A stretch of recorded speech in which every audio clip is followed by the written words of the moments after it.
Hello everyone, my name is Rianti from English Language Education Department. Today I would like to share my personal experiences in communicating both online and offline, especially in academic situations that I encounter as a university student.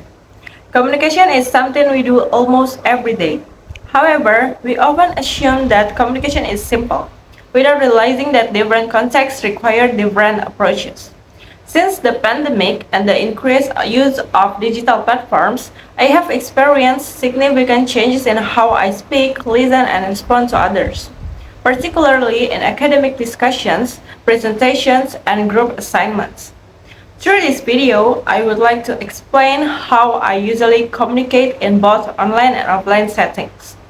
I will also share my opinions and emotional responses, demonstrate a short communication scenario, and finally reflect on my speaking performance. Based on my experience, effective communication doesn't happen automatically. It requires preparation, awareness, and adaptability, especially when a communication takes place online. When I communicate online, the first thing I always do is check my internet connection and make sure I am in a quiet environment. Although this may sound basic, I have learned that technical problems often become the main cause of misunderstanding. When audio or video is unstable, ideas can be interrupted and the message may not be delivered clearly. After that, I usually prepare key points before speaking, especially during online meetings or group discussions. This helps me stay organized and confident. I also try to speak clearly and at a moderate pace, because online communication often involves delays and limited nonverbal cues. In offline communication, my approach is slightly different. I pay more attention to eye contact, facial expressions, and body language. These nonverbal elements help me understand others' reactions more accurately. I also make sure to listen actively before responding, rather than focusing only on what I want to say. By applying these strategies, I feel more confident and can reduce the possibility of miscommunication in both online and offline situations. In my opinion, online communication is practical and efficient, especially for academic purposes. It allows students to communicate without being limited by distance or time. However, it often feels less personal. Personally, I feel more confident speaking offline because I can directly observe the reactions and expressions of others. At the same time, online communication can feel safer for some students, especially those who need more time to organize their thoughts. In online discussions, students often have the opportunity to pause briefly before responding, which is not always possible in face-to-face communication. Emotionally, I sometimes feel frustrated when my message is misunderstood in online communication, particularly through text messages.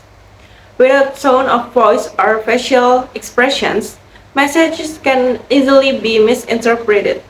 On the other hand, offline communication can be emotionally demanding because it requires immediate responses and direct interaction. From these experiences, I realized that both types of communication influence the way I express my ideas and emotions. Alright, now I'm going to call my friend for a moment to ask about the project, just to make sure everything is clear.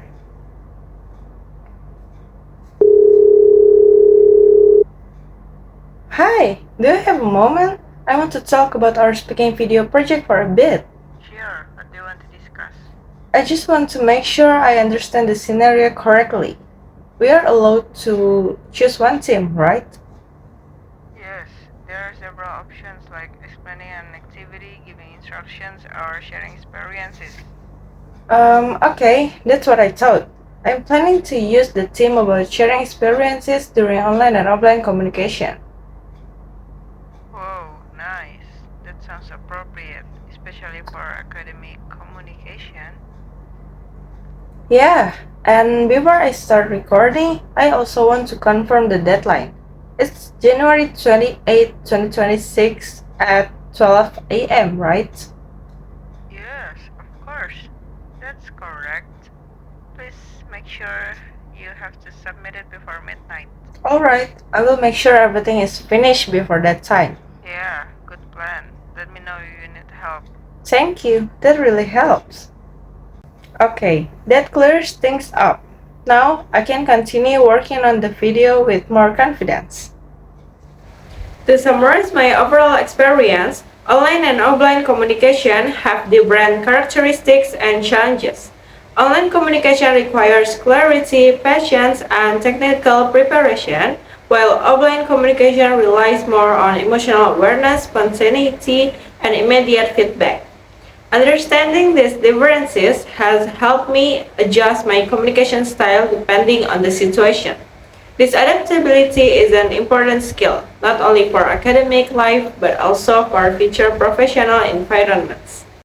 During this speaking task, I realized that my biggest challenge is maintaining fluency while organizing my ideas. When talking about personal experiences, I sometimes hesitate because I am too focused on grammatical accuracy.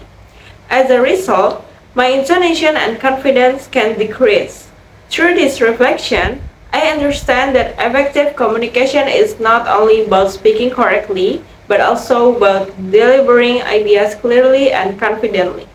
To improve my speaking skills, I plan to practice regularly, record my voice, and focus more on meaning rather than perfection. This reflection helps me become more aware of my strengths and weaknesses in communication. In conclusion, sharing my experiences in online and offline communication has helped me better understand how communication works in different contexts. Thank you for watching this video. I hope my experiences can be useful for improving communication skills in both online and offline settings. Bye!